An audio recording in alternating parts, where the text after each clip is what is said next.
Hello everyone. Welcome back to my channel Mathematic by Bhatna.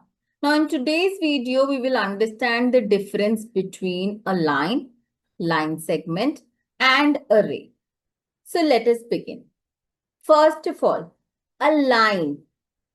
Here we know a line is something which extends on both the sides. Okay, it has no end point. So over here, it has no end point.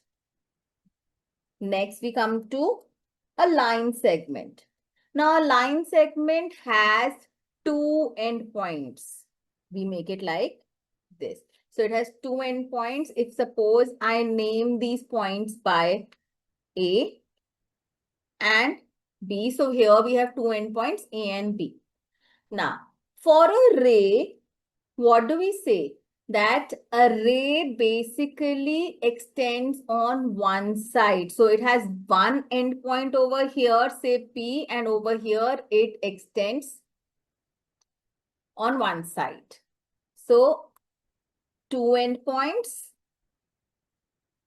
and here we have one endpoint. Next, since the line extends on both the sides, therefore it has no definite length. We cannot say it is a line of 6 centimeter or 10 centimeter. No.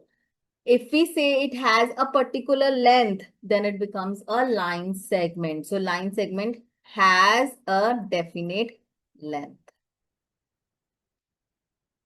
We can measure a line segment. We can also draw a line segment. Now, again, in case of ray, since it extends on one particular direction, hence it does not have a definite length. So these are two differences. Now, next we move on to the third difference. How do we represent the line? Over here, if I say if this is a line L, either we represent it by small letters,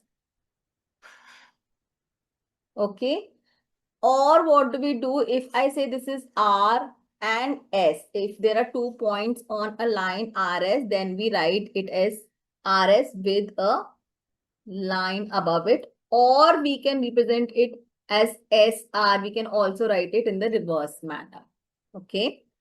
Next, we come to a line segment. For a line segment, here we have defined the two endpoints as A and B.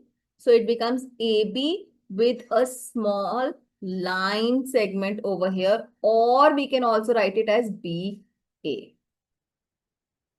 Now, lastly, for a ray, since it is extending in one of the directions, so we put an arrow over here, showing that it's a ray. Also, it is important to know it is a ray going from P to Q, hence we write it as PQ. We cannot write it as QP. So this is not the same ray. In that case, it should move on. If we have to represent it as QP, then it should move on from Q to P. From Q to P. Next. Okay, it is important to understand the line cannot be drawn on a paper. We cannot draw it on a paper. Why? Because it has no definite length. Okay.